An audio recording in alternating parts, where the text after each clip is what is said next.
Now, the South African Federation of Trade Unions, that's Saftu, has criticized President Cyril Ramaphosa's State of the Nation address, saying it's pro-big business. Saftu says the president's speech has mostly reassured wealthy investors and credit rating agencies rather than the poor majority. Saftu says the speech ignored the harsh realities of economic stagnation, rising unemployment, and increasing levels of poverty and inequality.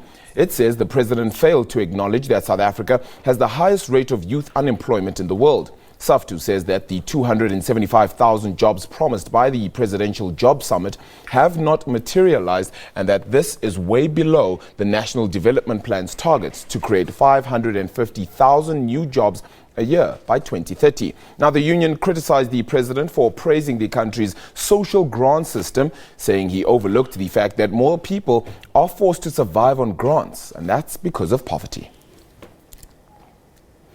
Let's get further reaction on this now, and we're joined by Saftu spokesperson Patrick Craven. Patrick, thank you so much for the time. We really appreciate it. The sentiments around not having a speech that was pro-poor, shall we say, is that not a sentiment that we've continued to hear for 25 years as well and needed sort of a different jingle, if you want to call it that? Yes, you're quite right. We've heard very similar State of the Nation speeches now for 25 years.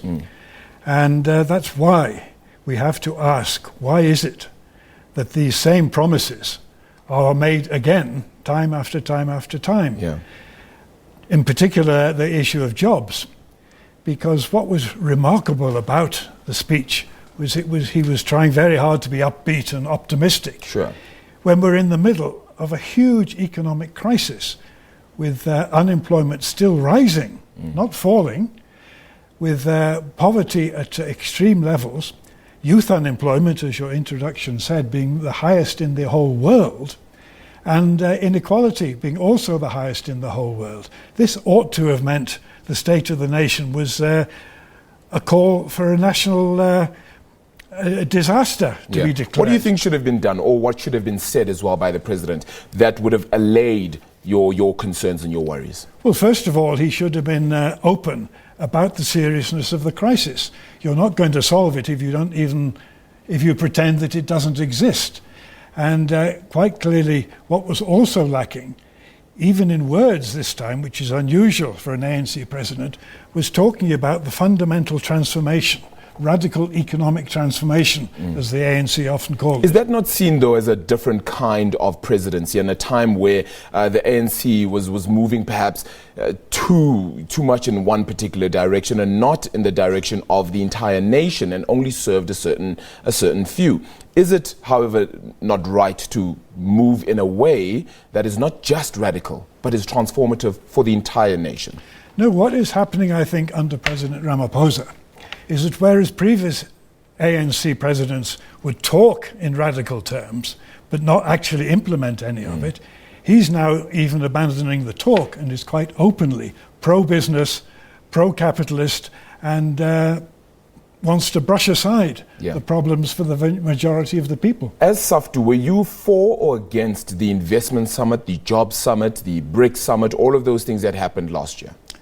Yes, first of all, I should say we weren't invited. Sure. And we believe that they were both really a waste of time.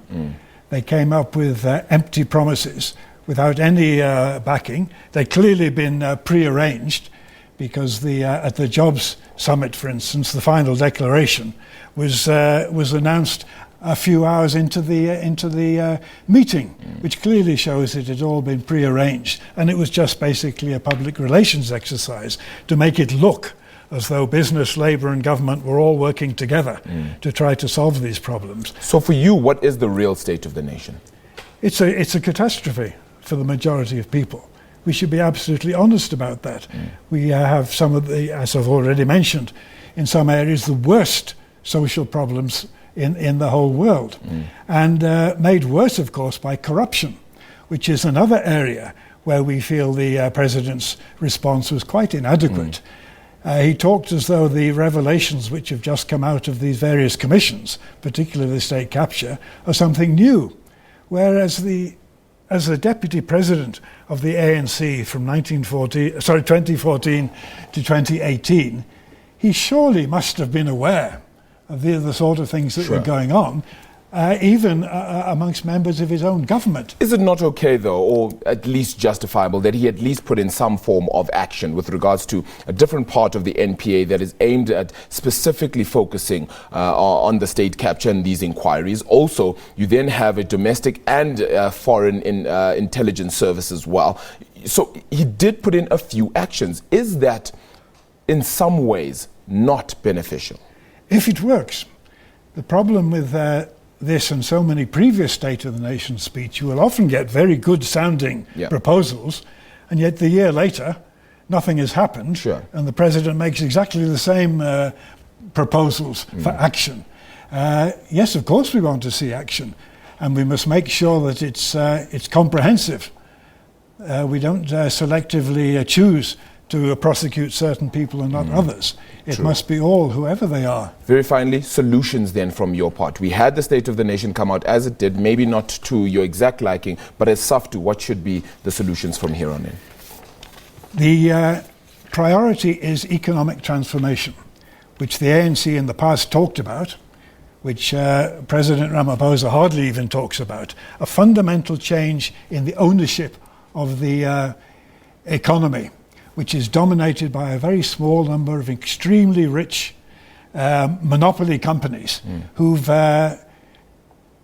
made huge profits at the expense of the workers, much of which has then left the country to be invested in tax havens.